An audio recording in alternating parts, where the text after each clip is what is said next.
The ping of my phone cut through the quiet of the evening. I was in the kitchen, rinsing plates from dinner, when the notification popped up from Mr. Henson, my lawyer. The preview alone made my heart lurch. Call me immediately. It's about your daughter. I dried my hands quickly, the porcelain dish slipping against my fingers, nearly shattering in the sink. My lawyer never used words like immediately, never typed in all caps, and never ever mentioned my daughter unless it was something serious. I called him back, my hands trembling so badly that I almost dropped the phone. Henson? My voice cracked. He answered on the first ring. I've been trying to reach you all day. Sit down, please. This isn't news you should hear while standing. A cold shiver ran up my spine. I sat at the edge of the couch, gripping the armrest like it might keep me steady. What's going on? I asked. There was a pause, then his voice came heavy, grave. It's about the house. Your daughter has been making moves behind your back, and I'm afraid the consequences are worse than you can imagine. The words rattled in my chest. My house, the one I had poured every cent, every ounce of sweat, every sacrifice into. My safe place. My last tie to stability after my husband died. I clenched the phone tighter. What do you mean making moves? What has she done? He exhaled, and I imagined him rubbing the bridge of his nose like he always did before dropping bad news. She filed documents with the county clerk's office. False documents. She's trying to transfer partial ownership of the property into her name. Without your consent. I froze. My daughter. My flesh and blood. The little girl I raised alone after her father passed. She had been in my home last week, laughing in the kitchen, talking about wedding plans and the future. And all along, she had been plotting, scheming, against me. The betrayal sliced deeper than any knife. But why? Why would she do this? My voice was barely a whisper. Henson's voice hardened. Because, in her mind, she believes she's entitled. She thinks this house is already hers. And she's willing to cross legal lines to make it so. The room spun. My chest tightened as the reality set in. My daughter wasn't just trying to distance herself from me, she was trying to erase me entirely. I whispered into the phone. She has no idea what she's started. For the first time in years, a dark resolve began to stir inside me. If she wanted a war, she had just declared one, and this time, I wasn't going to fight with tears. I was going to fight with fire. The next morning, I was in Mr. Henson's office before the clock even struck 9. The man looked tired, coffee in hand, his desk covered in neatly stacked files. He pushed one toward me with a sigh. This, he said, is the county filing. See whose name appears under co-owner. I leaned forward, scanning the paper. My heart slammed against my ribs. My daughter's name, written in black ink, bold and clear.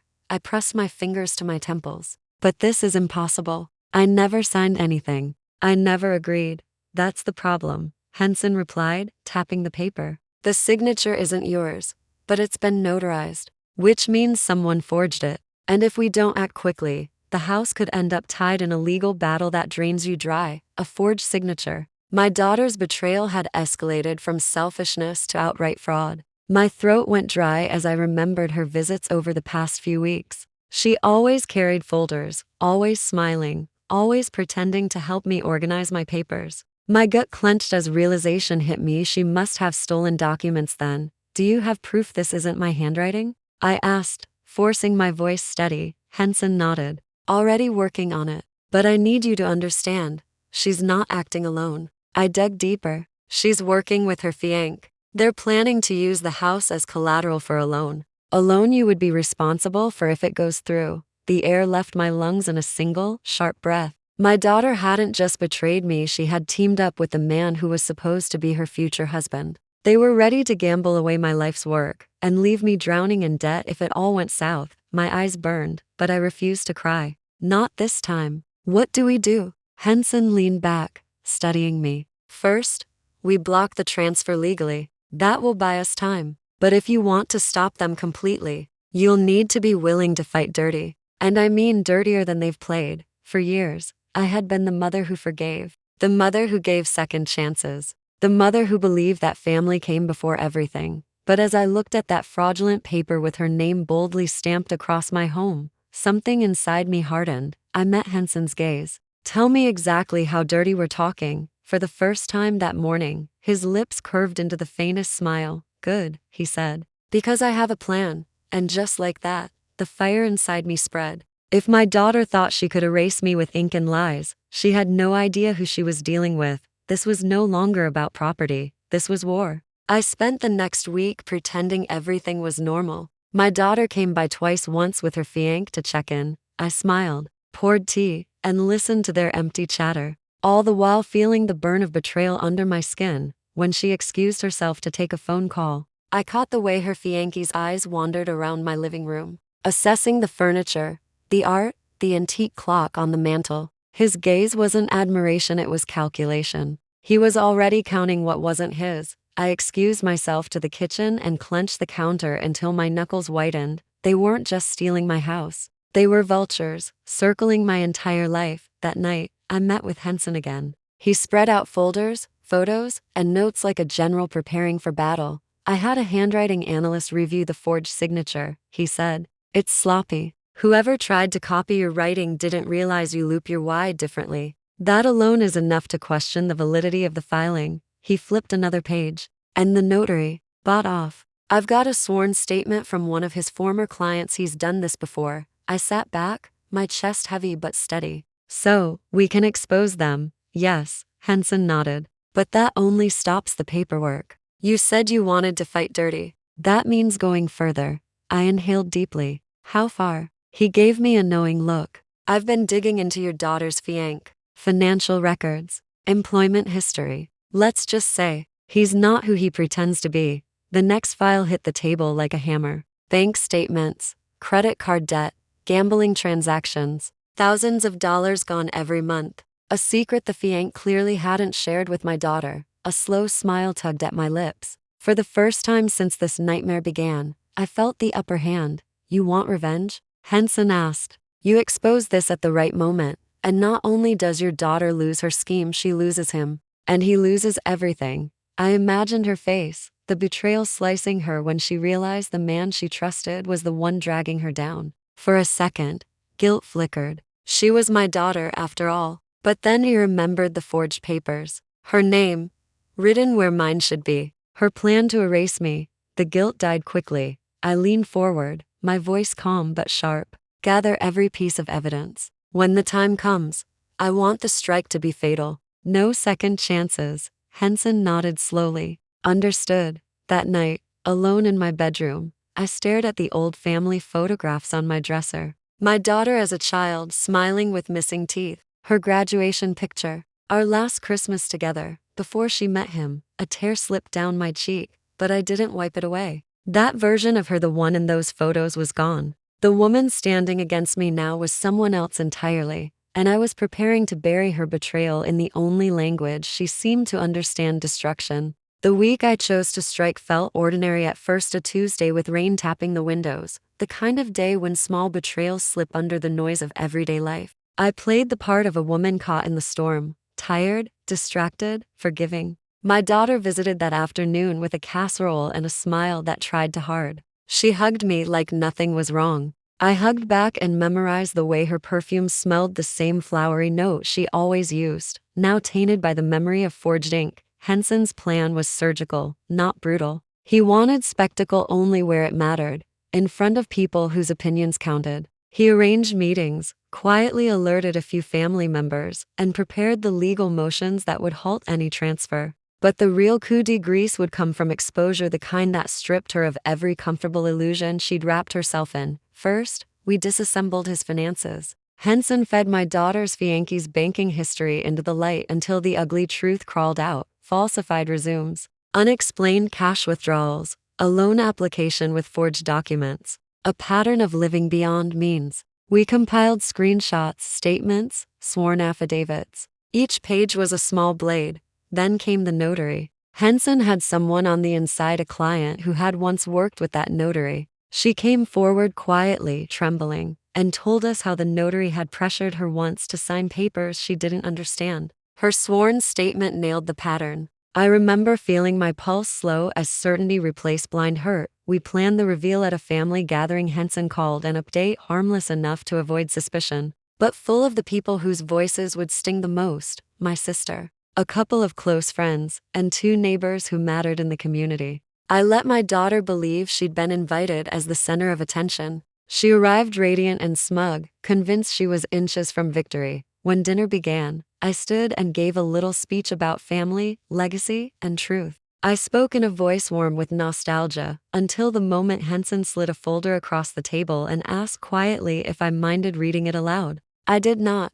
I read the notary's affidavit first, then the handwriting analyst's notes. The room shifted, leaning in as if gravity had changed. People exchanged looks, the polite smiles falling away. My daughter's face went pale, then red, then paper white as the documents formed a chain she could not deny. Then Henson laid out the Fianchi's records, the gambling withdrawals, the fake employment letters. He spoke softly but with precision, connecting dots in a way that didn't need theatrics to wound. My daughter's mouth opened and closed. She tried to stammer about misunderstandings. Her fianc began to sputter, then scowl, then sputter some more. For once, the mask slipped, but the real moment came when I let silence do its work. I looked at my daughter and said only what needed saying. You forged my name. Her eyes flashed anger, fear, then a small, childish hurt. I did it for us, she cried. For our future, I echoed, and the words tasted like ash. Mark, my son, sat stunned between us. He'd been on the periphery of the scheme, blinded by love and not the architect. Watching him fragment was a harder blow than anything else. He pressed his hands together, jaw tight, and then he asked the one question I wanted him to ask. How could you? His voice was small, not the roar of an enraged man, but the hollow sound of betrayal received. Legal processes took their course quickly after that night. The county froze any filings. The bank halted inquiries. The notary faced an investigation. My daughter called, pleaded, begged. I let her. I returned one voicemail and no more. People I'd known for years whispered, some with sympathy, some with judgment, and that was fine. The important voices had shifted. The neighbors who mattered now saw the truth, not the carefully curated version she'd sold to the world. I watched the fianc try to salvage dignity and failed spectacularly as creditors and references he'd lied about surfaced. He left town on a late-night bus, phone off, the sort of coward's flight that felt like an admission.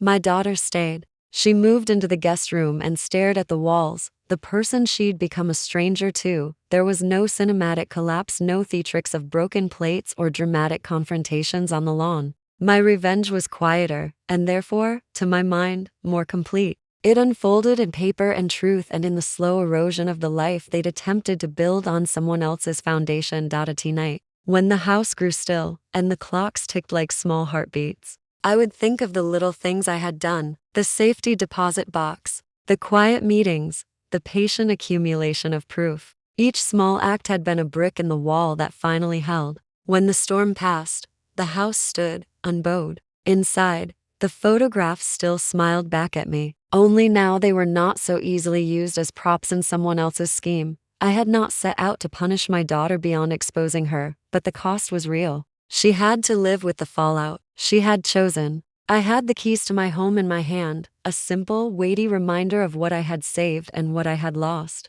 The trap had worked. The web I'd woven with patience and precision had closed. Now only the quieter work of healing remained. For me, and maybe someday for her. Weeks passed after the dinner that had cracked everything open. My daughter's silence at first was almost unbearable, the absence of her voice in the house, the way she slipped from room to room without meeting my eyes, the hush of someone who knew she had been caught. But silence has its own sharpness. It cuts deeper than shouting, because it carries the weight of things that should have been said but never were. Mark visited often, caught between love for his sister and loyalty to the truth. He would sit at the kitchen table, shoulders hunched, his coffee cooling untouched, as he tried to make sense of what had happened. Sometimes he defended her with weak words. She was desperate. She didn't think it through. Other times, he sat in heavy quiet, watching me as though searching for the strength he couldn't find in himself. The community had already rendered its verdict.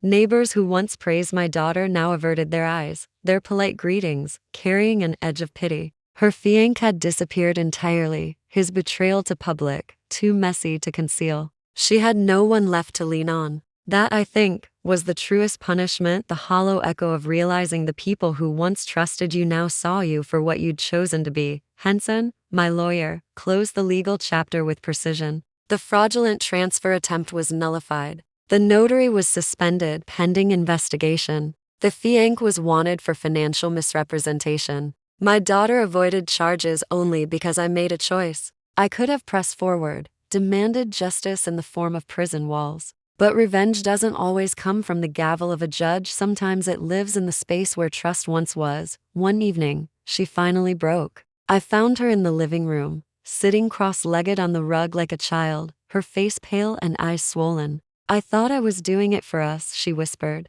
"For a future where we'd be secure. I didn't want to wait for things to fall apart." I looked at her, and for a long time, I didn't speak. Her words were flimsy scaffolding for a house she had already burned. Finally, I said, "You didn't want security. You wanted control. And you tried to buy it with my name, my trust. That isn't love. That's betrayal." She cried then, but her tears felt too late. I didn't reach for her. My hands stayed folded in my lap, the weight of the house key still pressed into my palm. She wanted comfort. I let her want. She wanted forgiveness. I let her wait. The next morning, she packed a bag. She didn't ask where she would go, and I didn't ask if she'd come back. Watching her walk down the driveway with her small suitcase rolling behind her was like watching the shadow of a life peel away. Painful, but necessary. And yet, I did not feel triumphant. Revenge rarely leaves room for celebration. It leaves scars, proof of the battle fought and won, but also the wounds that never quite heal.